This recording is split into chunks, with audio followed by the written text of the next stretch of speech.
You know, there's a voice inside you right now. It's been there your whole life, whispering to you, guiding you, nudging you in certain directions. Most people ignore it. They push it aside because they're too busy listening to all the other voices, the voices of doubt, the voices of fear, the voices of what other people think they should do. But that quiet voice, that gentle knowing that comes from somewhere beyond your thinking mind, that's the voice of God speaking directly to you through your intuition. And I want to talk to you about this because it's the most important conversation you'll ever have with yourself. It's about learning to trust that inner knowing, that feeling in your gut that tells you yes or no before your mind even has time to analyze it. That's not just some random feeling. That's divine guidance. That's the universe. That's God. That's the highest part of yourself communicating with you in the only way that bypasses all the noise and confusion of your everyday thinking. Think about the times in your life when you knew something without knowing how you knew it. You met someone and instantly felt you could trust them.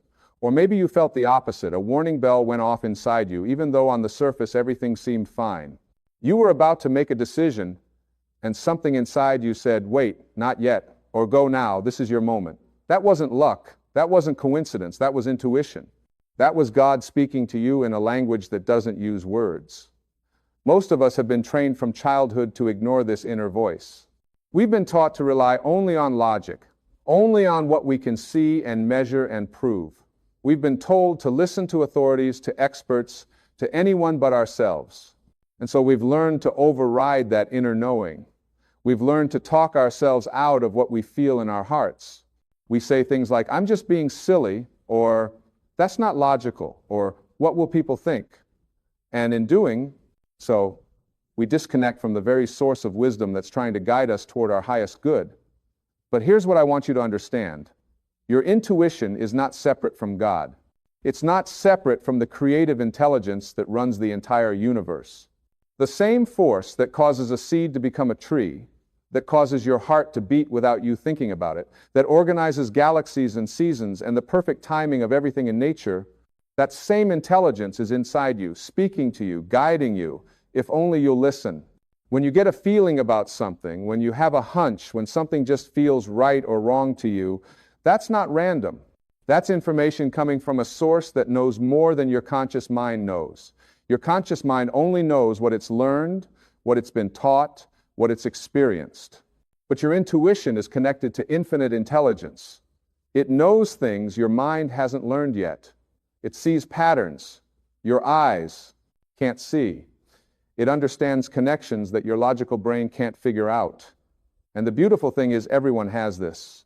It's not a gift that only special people have. It's not something you need to develop or earn. It's already there. It's been there since the day you were born. In fact, watch little children. They're completely guided by their intuition. They know when they're tired, when they're hungry, what makes them happy, who they want to be around. They haven't learned yet to second guess themselves, to analyze everything to death, to worry about what everyone else thinks. They just follow their inner guidance naturally. But then we grow up, and we get taught to distrust that inner voice. We get taught to fit in, to follow the rules, to do what's expected, to be practical, to be realistic. And slowly, bit by bit, we learn to disconnect from our intuition. We learn to ignore it. We learn to make decisions based on what we think we should do rather than what we feel called to do. And then we wonder why we feel lost. We wonder why we feel like something's missing. We wonder why we're not happy even though we're doing everything we're supposed to do. The reason is simple. We've cut ourselves off from our guidance system. We're trying to navigate life without the compass that was built into us. We're trying to find our way using only our thinking mind, which is limited, which is based on past experiences and conditioning, which is full of fears and doubts and other people's opinions. And our thinking mind alone is not enough. It will lead us in circles. It will keep us stuck in patterns that don't serve us. It will convince us to play it safe, to stay small, to avoid taking the risks that our soul is calling us to take. But when you learn to listen to your intuition, when you learn to trust that inner voice, everything changes. Suddenly you have access to wisdom that goes beyond anything you've learned in books or schools. You have access to guidance that's perfectly tailored to you, to your unique path, to your specific circumstances. You have access to a knowing that always points you toward your highest good.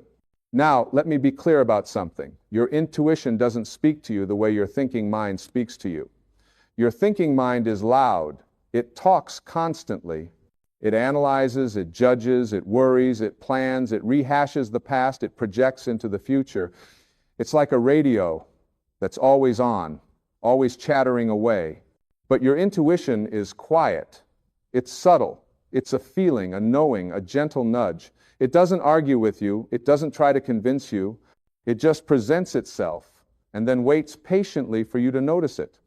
This is why so many people miss it. They're waiting for some loud, dramatic sign. They're waiting for God to speak to them in thunder and lightning. But God doesn't work that way. God speaks in whispers. God speaks in feelings. God speaks in that still small voice that you can only hear when you quiet your mind and turn your attention inward. And here's the thing about intuition. It always speaks in the present moment. It doesn't dwell on the past. It doesn't worry about the future. It simply tells you what's true right now, what's right for you right now, what you need to know right now. Your thinking mind loves to time travel. It's constantly replaying yesterday or rehearsing tomorrow. But your intuition is anchored in the now, because that's where God is, that's where life is, that's where your power is. So how do you learn to hear this voice more clearly? How do you strengthen your connection to your intuition? The first step is to get quiet. You've got to create space in your life for silence, for stillness, for just being instead of constantly doing. This is why meditation is so powerful. It's not about achieving some special state or having mystical experiences. It's simply about quieting your thinking mind long enough that you can hear the other voice, the intuitive voice, the voice of your higher self. You don't need to meditate for hours. Even 5 minutes of sitting quietly, breathing, letting your thoughts settle, that's enough to begin building this connection. Think of it like tuning a radio. When there's too much static, you can't hear the music. But when you tune the dial just right, suddenly the music comes through crystal clear. That's what happens when you quiet your mind. The static of your thoughts dies down, and you can hear the signal of your intuition coming through. The second step is to pay attention to how your body feels. Your intuition speaks through your body. It gives you feelings. Some people feel it in their gut. That's why we call it a gut feeling. Some people feel it in their chest, in their heart. Some people feel it as a tingling or a warmth or a sense of expansion when something is right, and a sense of contraction or heaviness when something is wrong. Your body is constantly giving you feedback about what's aligned for you and what isn't. But you have to tune in. You have to notice. Start asking yourself, how does this feel? Not, what do I think about this? But how does this feel? When you're making a decision, when you're considering different options, pause and check in with your body. Does this option make you feel light and open and energized? Or does it make you feel heavy and tight and drained? Your body knows. Your body is receiving information from your intuition all the time. You just have to learn to read the signals. The third step is to trust what you receive, even when it doesn't make logical sense. This is the hardest part for most people. Your intuition might tell you to turn left when logic says turn right. It might tell you to wait when everyone else says hurry up. It might tell you to go for something when your mind says it's impossible. And you have to be willing to trust it anyway. This doesn't mean you become reckless or ignore practical considerations. It means you give your intuition equal weight, maybe even more weight, than your logical analysis. It means you're willing to act on inner guidance even when you can't explain it, even when you can't justify it to other people, even when it doesn't fit into your plans or your timeline. And here's what happens when you start doing this. At first, you might feel uncertain. You might question yourself. You might wonder if you're just making things up. But if you stick with it, if you keep following those intuitive nudges, you'll start to see results. Things will work out in ways you couldn't have planned. Opportunities will show up at just the right time. You'll avoid problems that you didn't even know were there. You'll meet people who are exactly who you needed to meet. And gradually, you'll build trust in this inner guidance system. Every time you follow your intuition and it leads you to something good, your trust deepens. Every time you ignore your intuition and regret it later, you learn to take it more seriously next time. It's a relationship you're building, a relationship with the highest, wisest part of yourself, with the divine intelligence that's always looking out for you. Now, I want to address something important. Some people worry that if they follow their intuition, they'll become flaky or irresponsible. They worry that intuition is just another word for wishful thinking or self-indulgence. But that's not what intuition is at all. Real intuition never leads you towards something that harms you or others. It never tells you to be cruel or selfish or destructive. That's not intuition. That's ego, that's fear, that's desire masquerading as intuition. Real intuition always leads you toward love, toward growth, toward your highest good and the highest good of everyone involved. It might lead you out of your comfort zone. It might ask you to make changes that feel scary. It might require you to disappoint some people or go against convention. But it will never lead you towards something that's truly harmful. It will never lead you away from your integrity. So how do you tell the difference between intuition and ego? Intuition feels calm, even when it's telling you to do something bold. Ego feels frantic and pushy. Intuition is patient. Ego is urgent. Intuition comes with a sense of peace, even if there's also excitement or nervousness. Ego comes with anxiety and doubt. Intuition says, this is your path. Ego says, you have to do this or else. When you get a true intuitive hit, there's a quality of knowing that's unmistakable. It's not a hope or a wish or a preference. It's simply a knowing.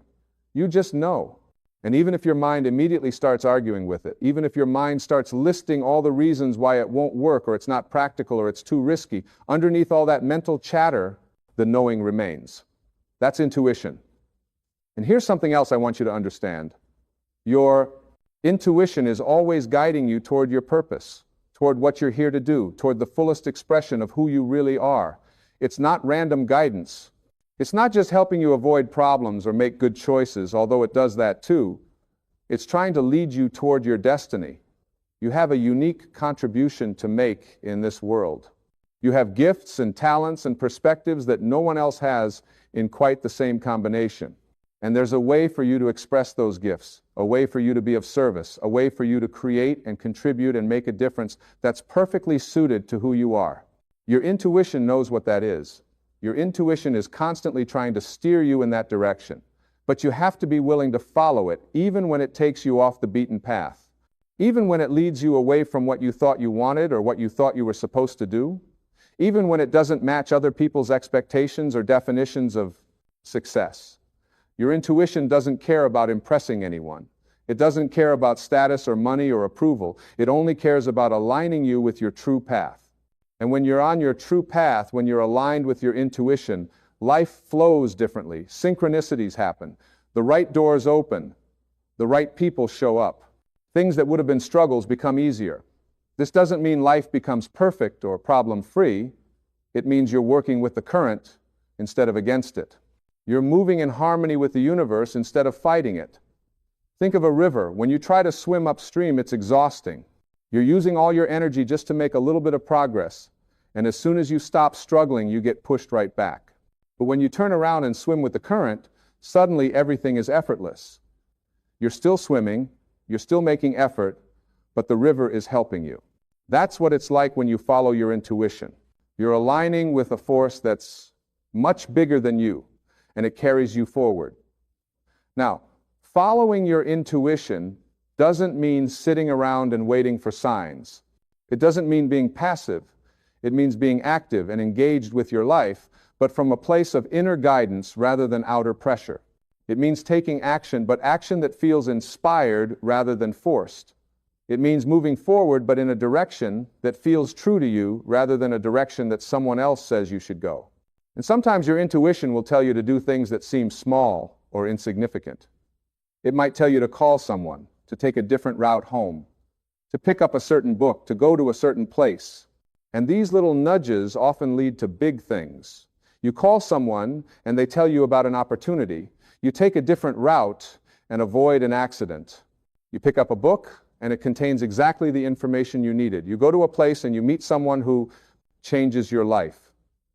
This is how God works through your intuition. It's not usually big, dramatic interventions. It's these gentle nudges, these small course corrections that add up over time to completely change the trajectory of your life. But you have to be paying attention. You have to be willing to follow the guidance even when you don't see the bigger picture. And that's another thing about intuition. It doesn't usually give you the whole plan, it gives you the next step. It says, do this now, but it doesn't necessarily tell you why or where it's leading. This requires faith. This requires trust. This requires being willing to take one step without knowing what the second step will be. Most people want guarantees. They want to see the whole staircase before they take the first step. But that's not how intuition works. That's not how life works. You have to be willing to step into the unknown, trusting that the next step will be revealed when you need it. This is what it means to live by faith. Not blind faith, but faith in your inner guidance, faith in the divine intelligence that's directing your life. And let me tell you something. The more you follow your intuition, the stronger it gets. It's like a muscle. The more you use it, the more developed it becomes. At first, you might only get occasional flashes of insight. But as you pay attention and trust what you receive, the guidance becomes clearer, more frequent, more specific. You develop a constant dialogue with your higher self, with God. You start living from the inside out instead of the outside in. Instead of looking to the world to tell you what to do, you look within.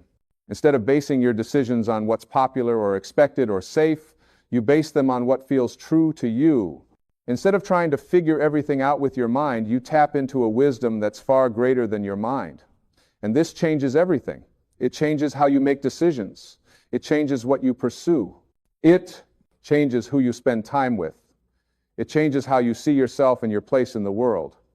You stop feeling like a victim of circumstances. You stop feeling lost or confused. You start feeling guided, supported, connected to something vast and loving and intelligent that's always with you, always helping you, always showing you the way. This is what it means to have a relationship with God. Not a relationship based on beliefs or doctrines or rituals, although those can have their place, but a living, breathing, moment-to-moment relationship where you're constantly receiving guidance and responding to it, where you're constantly in conversation with the divine intelligence that created you and knows you better than you know yourself. And God speaks to everyone this way, not just to special people or holy people or enlightened people, to everyone. The voice of intuition is available to every single human being because we're all connected to the same source. We're all expressions of the same creative intelligence. We all have access to the same infinite wisdom.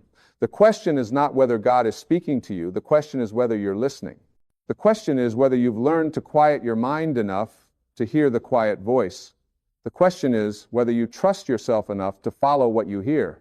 And if you've been ignoring your intuition, if you've been overriding it or dismissing it or explaining it away, it's not too late. It's never too late to start listening. That voice hasn't gone away.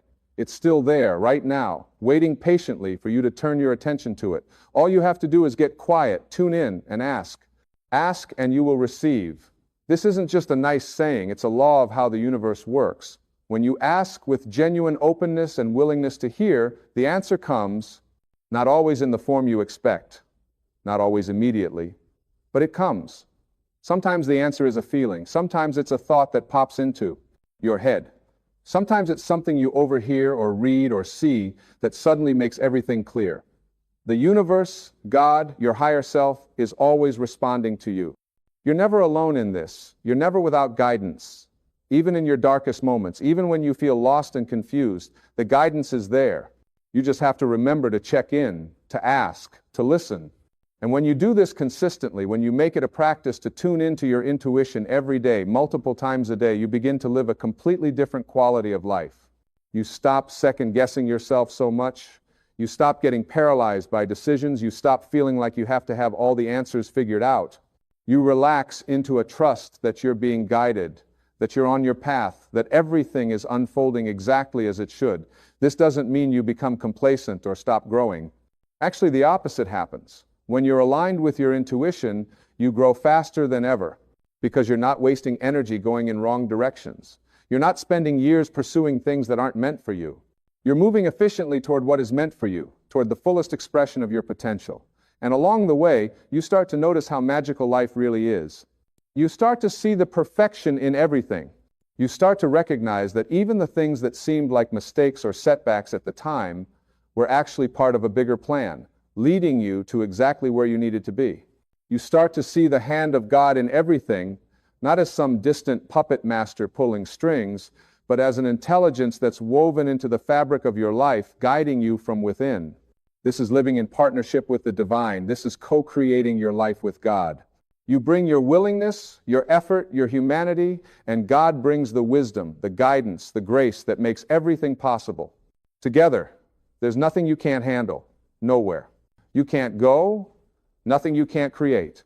Your intuition is God's gift to you. It's the communication system that allows you to stay connected to your source, to stay aligned with your purpose, to stay on your path no matter what's happening around you. It's the most valuable tool you have for navigating this life. More valuable than your education, more valuable than your connections, more valuable than your experience. Because all those things are external. They can be lost or taken away. But your intuition is internal. It's part of you. It can never be lost or taken away. It's always there, always accessible, always ready to guide you if you're willing to listen. So I encourage you, starting today, starting right now, make a commitment to yourself to listen to your intuition. Make a commitment to quiet your mind regularly so you can hear that still small voice. Make a commitment to trust what you feel even when it doesn't make logical sense. Make a commitment to follow the nudges. Take the inspired actions. Go where you're being called to go. You might not understand why. You might not see how it's all going to work out. But trust the process. Trust the guidance. Trust that the same intelligence that's keeping your heart beating and the planet spinning knows what it's doing in your life too. And watch what happens. Watch how your life begins to align. Watch how opportunities appear. Watch how problems resolve. Watch how you start to feel more peaceful, more confident, more certain of your path. Watch how you start to experience the flow, the synchronicity, the grace that comes from living in alignment with your intuition.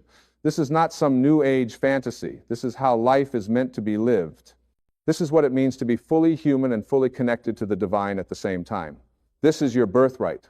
This is what's possible for you when you remember who you really are and reconnect with the source of wisdom that's always within you. God is speaking to you right now through your intuition. The question is, are you listening?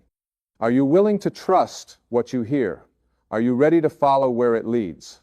Because on the other side of that willingness, on the other side of that trust, is a life beyond anything your thinking mind could plan or imagine. A life of purpose, of meaning, of contribution, a life that's uniquely yours, perfectly suited to who you really are. That life is waiting for you. Your intuition is the map that will take you there. All you have to do is follow it, one step at a time, one choice at a time, one moment at a time. And as you do, you'll find yourself becoming more and more of who you were always meant to be. You'll find yourself living from a place of inner peace and outer purpose. You'll find yourself experiencing the joy and the freedom that comes from being aligned with the divine will, which is not separate from your own true will, but is actually the deepest expression of it. So listen to that voice within you. Trust it. Honor it. Follow it.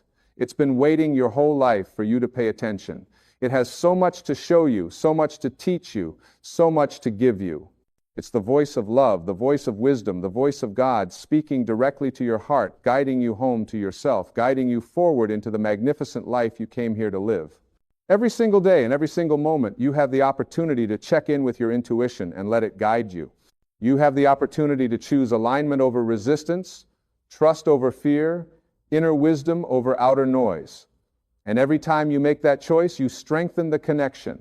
Every time you honor your intuition, you deepen your relationship with the divine. Every time you follow that inner guidance, you take another step toward becoming the fullest, most authentic version of yourself. This is the path. This is the way. This is how you live a life that matters, a life that's true, a life that's yours. Not by following someone else's map or someone else's rules or someone else's definition of success, but by following the guidance that comes from within, the voice of God speaking through your intuition, showing you the way that only you can walk, calling you toward the destiny that only you can fulfill. So trust yourself. Trust that inner knowing. Trust that quiet voice. It's the wisest teacher you'll ever have, the most faithful friend you'll ever know, the truest guide you'll ever follow. It's God whispering in your ear every moment of every day, telling you exactly what you need to know, showing you exactly where you need to go, helping you become exactly who you were always meant to be. Listen. Trust, follow, and watch your life transform into something more beautiful than you ever dreamed possible. Because that's what happens when you let God speak to you through your intuition and you have the courage to listen. That's what happens when you stop living from the outside in and start living from the inside out. That's what happens when you remember that you're not alone, you're not lost, you're not without guidance. You have everything you need right inside you, right now, in this moment. Your intuition is waiting, God is waiting, your highest life is waiting. All you have to do is tune in, turn inward, and trust what you find there. The rest will unfold naturally, beautifully, perfectly as it was always meant to. This is your invitation. This is your reminder. This is your truth. You are guided. You are loved. You are being led to exactly where you need to be, one intuitive nudge at a time. Trust it, follow it, live it, and become the magnificent being you came here to be. You know, there's something absolutely miraculous that happens when you stop holding on so tightly to everything in your life. Most of us spend our entire existence grabbing, clutching, trying to control every single outcome, every person, every circumstance. We wake up in the morning already planning how we're going to make things happen, how we're going to force life to bend to our will, and then we wonder why we're exhausted. We wonder why we're stressed. We wonder why, despite all our effort, things still don't turn out the way we expected. Here's what I've learned after all these years of studying human behavior, of working with thousands of people, of examining my own struggles and breakthroughs. The universe operates on a principle that's completely opposite to what most of us have been taught. We've been conditioned to believe that more effort equals more results, that if we just push harder, grip tighter, control better, we'll finally get what we want. But that's not how life works. That's not how the energy of this universe flows. Think about water for a moment. When you try to grab water with a clenched fist, what happens? It slips right through your fingers. But when you cup your hands gently, when you allow the water to rest in your open palms, you can hold it. You can drink from it. You can be nourished by it. Life is exactly the same way. The tighter you grip, the more it eludes you. The more you let go, the more it flows toward you. Now, I'm not talking about giving up. I'm not suggesting you become passive or indifferent. There's a massive difference between letting go and giving up. Giving up is surrender born from defeat. Letting go is surrender born from wisdom. Letting go means you're still engaged with life, you're still participating, you're still creating, but you're doing it from a place of trust rather than fear. You're doing it from a place of allowing rather than forcing. Most of our attachment comes from fear. We're afraid that if we don't control the outcome, something terrible will happen. We're afraid that if we don't micromanage every detail, everything will fall apart. We're afraid that if we're not constantly vigilant, constantly pushing, constantly striving, we'll lose what we have or never get what we want. But this fear-based approach to life is exactly what creates our suffering. It's exactly what blocks the very things we're trying to attract. When you operate from fear, you're operating from a state of lack. You're telling the universe, I don't have enough. I'm not enough. Life isn't giving me what I need, so I have to take it by force. And the universe, being the mirror that it is, reflects that energy right back to you. You get more experiences of lack, more experiences of struggle, more experiences of having to fight for everything. But when you let go, when you release that death grip on how things should be, you open yourself up to how things could be.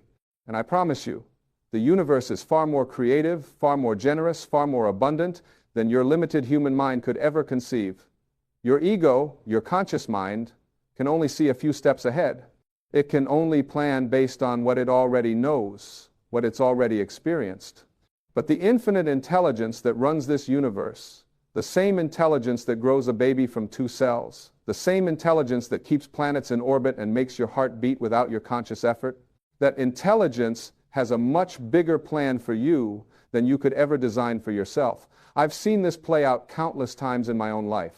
Every single time I've tried to force something to happen, I've either failed or succeeded in creating something that wasn't really aligned with my highest good. But every time I've let go, every time I've said, okay, I'm going to do my part, I'm going to take inspired action, but I'm going to release my attachment to the specific outcome, magic has happened. Opportunities I never could have predicted showed up. People I never knew existed came into my life. Solutions to problems that seemed impossible suddenly became clear. Let me be more specific about what letting go actually means in practical terms. It doesn't mean you stop having goals or desires. It doesn't mean you sit around waiting for life to happen to you. What it means is you hold your goals lightly. You move toward them with enthusiasm and commitment, but you don't strangle them with your need for them to manifest in one specific way at one specific time. When you're attached to an outcome, you're saying, I know exactly how this needs to happen, when it needs to happen, and who needs to be involved. You've written the entire script in your head, and now you're upset when reality doesn't follow your screenplay. But when you let go of attachment, you're saying, I know what I want to create or experience, and I'm going to move in that direction, but I'm open to it showing up in ways I haven't even thought of. I'm open to it being even better than I imagined. I'm open to the timing being different than I planned if that serves my highest good. This is especially important when it comes to relationships. Oh, how we suffer in our relationships because of our attachments. We meet someone, and immediately our ego starts creating a story about who they should be, how they should behave, what they should give us. And then we spend the entire relationship trying to mold them into our preconceived idea instead of allowing them to be who they actually are. We try to change them, control them, fix them. And we're miserable because they keep being themselves instead of our fantasy version of them. Or we hold on to relationships that have clearly run their course because we're attached to how things used to be, or attached to our investment of time and energy, or attached to not being alone. We stay in situations that drain us, that diminish us, that prevent us from growing, all because we can't let go. We're so afraid of the empty space that would be left behind that we'd rather fill it with something that makes us unhappy than face the temporary discomfort of release. But here's what I want you to understand. When you let go of a person or situation that isn't serving you, you're not losing anything real. You're only losing your attachment to an idea, a fantasy, a hope that things could be different than they are. And when you release that attachment, you make space for something authentic to enter your life. You make space for relationships that uplift you, for situations that align with your growth, for experiences that actually fulfill you. The same principle applies to your relationship with material things. Money, possessions, status, these are all wonderful things to have, and there's nothing wrong with wanting them. But when you're attached to them, when your sense of worth and security is tied to them, you become their slave. You make decisions based on fear of losing them rather than on what truly serves your soul's purpose. You sacrifice your peace, your health, your integrity to get them or keep them. I've watched people destroy themselves chasing money because they were attached to the idea that money would make them happy, would make them worthy, would make them safe. They got the money, and they were still unhappy, still felt unworthy, still felt unsafe. Why? Because they hadn't addressed the inner void they were trying to fill. They were looking outside themselves for something that could only be found within. When you let go of your attachment to money as a source of security and instead trust that you live in an abundant universe that will always provide what you need, something shifts. You still work, you still create value, you still receive compensation, but you do it from a place of joy and service rather than desperation and fear. And ironically, when you operate from that energy, you often end up with more money than you would have by chasing it frantically. This is the paradox of letting go. By releasing your desperate need for something, you actually become more magnetic to it. Why? Because neediness repels. Confidence attracts. When you need something, you're in a state of lack, and that energy pushes away the very thing you want. But when you want something without needing it, when you desire it but know you'll be fine either way, you're in a state of abundance, and that energy draws things to you effortlessly. Think about how this shows up in everyday situations. When you desperately need someone to like you, they can feel that neediness and it pushes them away. But when you're comfortable being yourself, when you're okay whether they like you or not, suddenly you become more attractive. When you desperately need a job, you go into the interview tense and trying too hard, and they can sense it. But when you know your worth, when you trust that if this job isn't right, there will be another one, you show up confident and authentic, and you're more likely to get hired. The energy of desperation, of attachment, of neediness, literally changes how you show up in the world. It affects your body language, your tone of voice, the decisions you make, the opportunities you notice or miss. When you're attached, you're contracted, you're tight, you're closed off. But when you let go, you expand, you relax, you open up. And in that openness, life can reach you. Now, I know what some of you might be thinking. This sounds great in theory, but how do I actually let go? I've been trying to stop worrying, stop controlling, stop being attached, and I can't seem to do it. And that's because you can't force yourself to let go. You can't make letting go another thing on your to-do list, another goal to achieve through effort and willpower. Letting go happens naturally when you shift your perspective, when you change your underlying beliefs about how life works. The first step is becoming aware of what you're attached to. Most of us don't even realize how many things we're gripping tightly. We think we're just living our lives, but we're actually in a constant state of low-grade anxiety about maintaining control. So start noticing, when do you feel tense? What thoughts create anxiety in your body? What situations trigger your need to control? Just observe without judgment. Awareness is always the first step toward change.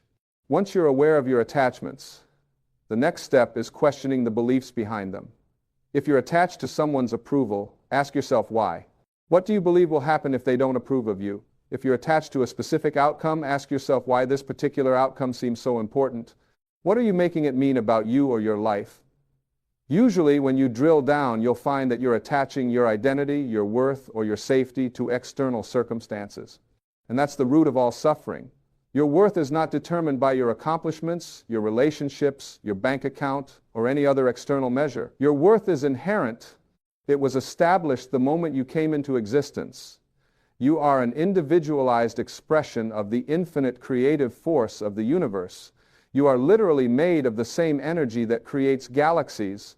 How could you not be worthy? How could you not be enough? Your value isn't something you have to earn or prove. It simply is. When you really understand this, when you feel this truth in your bones, letting go becomes natural. You stop needing external validation because you validate yourself. You stop needing to control outcomes because you trust that you're always being guided toward your highest good. You stop needing people, circumstances, or things to be different than they are because you know that your peace, your happiness, your fulfillment come from within. This doesn't mean you become indifferent or apathetic. You still care about things. You still have preferences. You still take action toward your goals. But there's a lightness to it. There's a trust. There's a knowing that whether things work out the way you planned or not, you're going to be okay. More than okay. You're going to grow, learn, and evolve through whatever happens. I want to talk about control for a moment because this is where so many of us get stuck. We've been taught that we're supposed to control our lives, that responsible adults manage and control everything. But the truth is, we control very little. We don't control other people. We can't make someone love us, respect us, or behave the way we want them to. We don't control circumstances. We can't prevent loss, change, or unexpected challenges from showing up in our lives. We don't even fully control our own minds and bodies. Thoughts arise whether we want them to or not. Physical sensations, emotions, and impulses happen automatically. So what do we actually control? We control our response to what happens. We control where we place our attention. We control the meaning we assign to events. We control the actions we choose to take. That's it. And that's enough.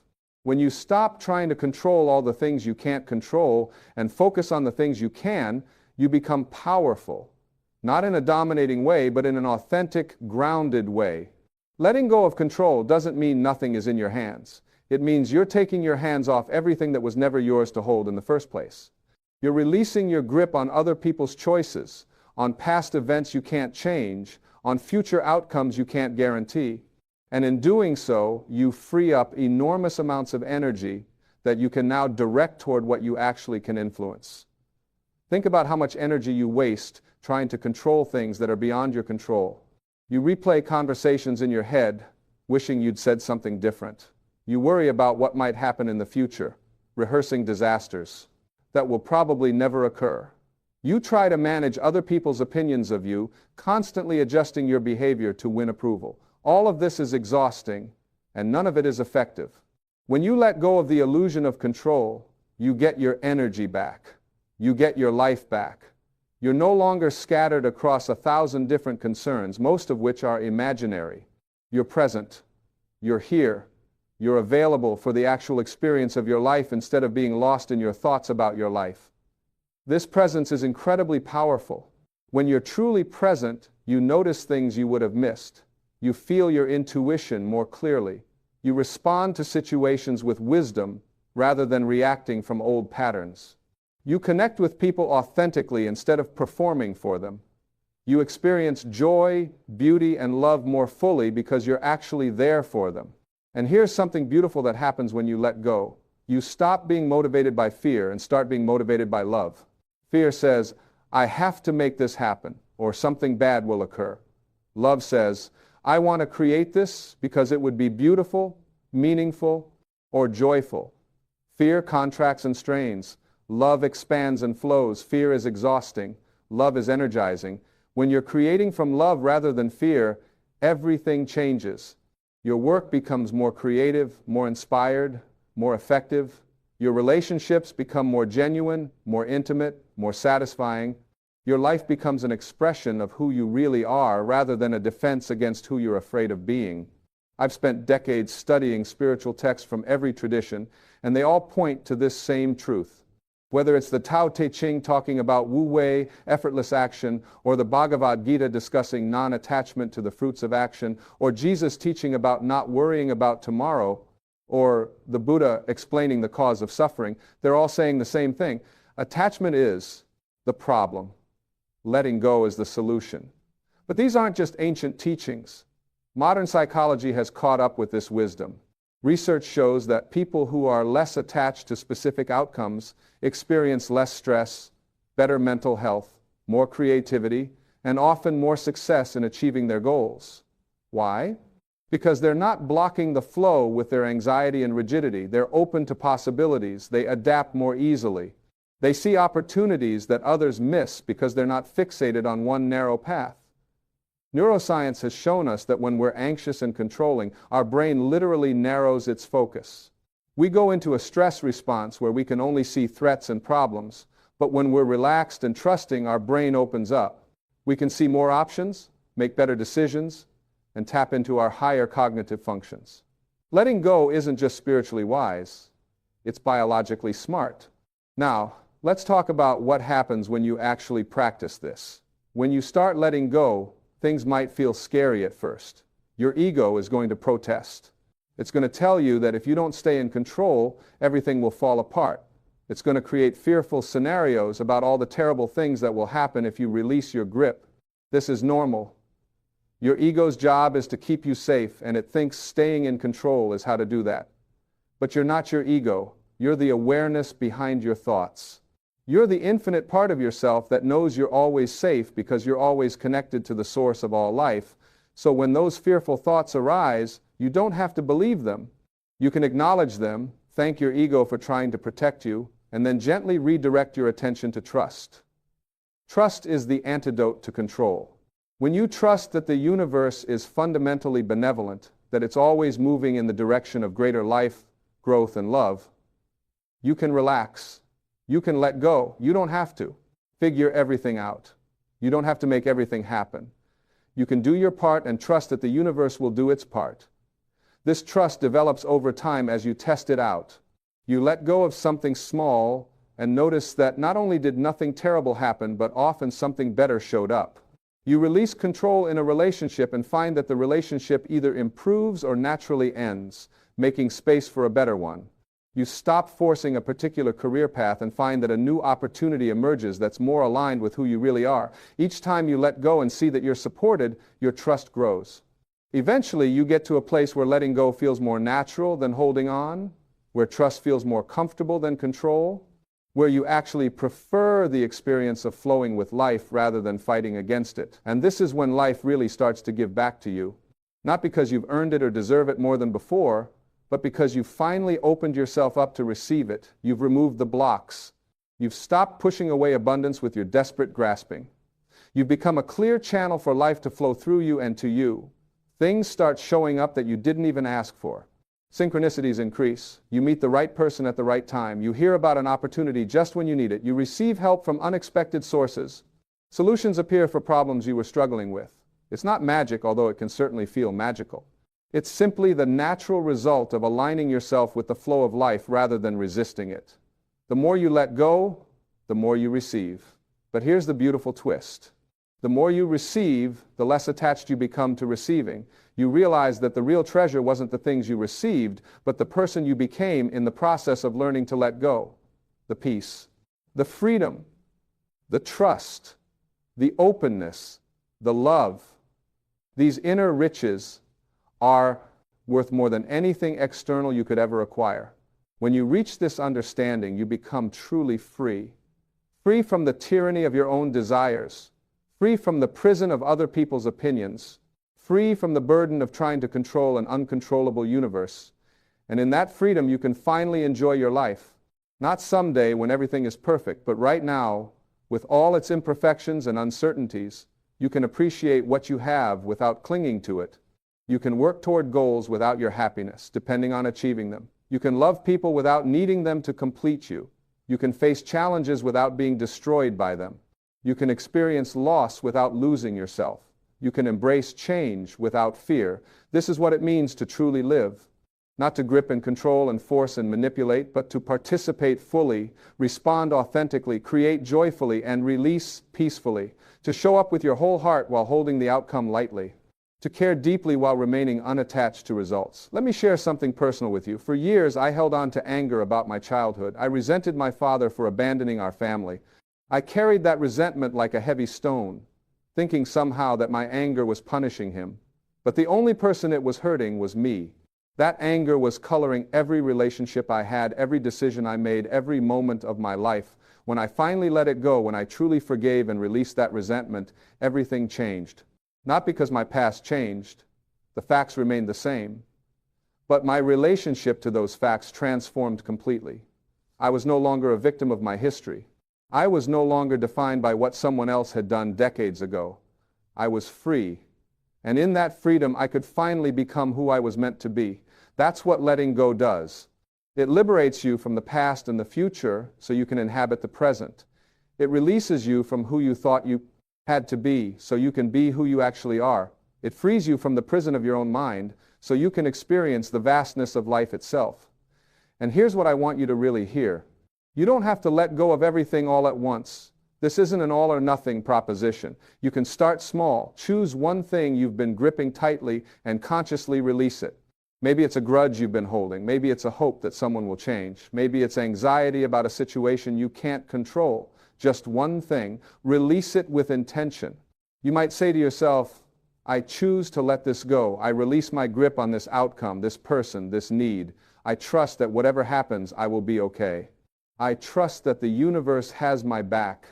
I trust that I am always being guided toward my highest good. And then notice what happens. Notice how your body feels. Notice the space that opens up. Notice what shows up in that space. Then, when you're ready, choose another thing to release, and another. Not because you have to, but because you want to. Because you've experienced the freedom and peace that comes from letting go, and you want more of that. Because you've seen that the universe really does support you when you release your death grip on life. This is a practice. It's not a destination you arrive at once and for all. You'll find yourself gripping tightly again, and that's okay. The moment you notice you're holding on too tight, you have the opportunity to let go again. Each time you do, it gets easier.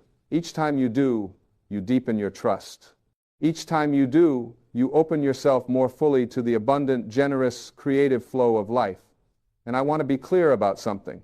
Letting go doesn't mean you won't experience pain or loss or disappointment. Life includes all of those things. But when you're not attached, when you're not desperately clinging to how things should be, you can move through those difficult experiences with more grace. You can. Feel your feelings fully without being destroyed by them. You can grieve without becoming bitter. You can acknowledge disappointment without giving up on life. In fact, letting go allows you to feel your emotions more authentically because you're not wasting energy trying to control or suppress them. You can be with what is, whatever it is, knowing that you're spacious enough to hold it all, knowing that emotions are temporary visitors, not permanent residents, knowing that this too shall pass. This capacity to be with life as it is, rather than as you wish it were, is the ultimate maturity. It's the difference between being tossed around by circumstances and remaining centered regardless of what's happening around you. It's the difference between suffering and pain Pain is inevitable in life. Suffering is optional. Suffering is what happens when we resist pain, when we attach to the idea that things shouldn't be as they are.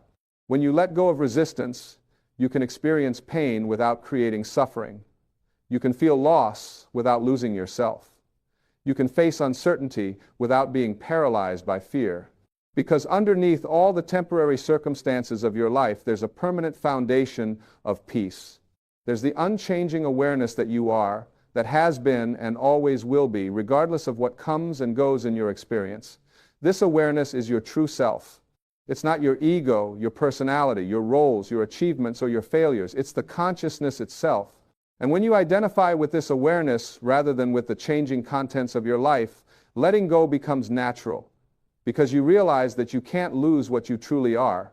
The things you're so afraid of losing, your youth, your health, your relationships, your status, they were never who you are anyway. They're experiences you're having, but they're not you. You are the experiencer. You are the eternal, infinite awareness in which all experiences arise and pass away. When you really get this, when you feel this truth beyond just understanding it intellectually, you become fearless. Not in the sense that you never feel fear, but in the sense that you're no longer controlled by fear. Fear becomes just another sensation moving through your awareness, rather than a dictator determining your choices.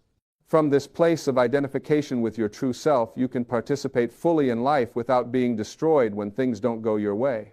You can love completely without the fear of loss preventing you from opening your heart. You can commit fully to your goals while remaining unattached to specific outcomes. You can engage passionately with life while maintaining your inner peace. This is the paradox and the promise of letting go. You become more alive, not less. More engaged, not less. More creative, not less. More loving, not less. But you're doing it all from a place of freedom rather than need. From overflow rather than deficit. From trust rather than fear. And the universe responds to that energy. Life rewards that openness. Not because you've manipulated some cosmic vending machine, but because you've aligned yourself with how life actually works. You've stopped working against the current and started flowing with it. And when you flow with life rather than fighting it, you discover that life has been trying to give to you all along. You were just too tense, too closed, too attached to receive it. So my invitation to you is simple, though not always easy.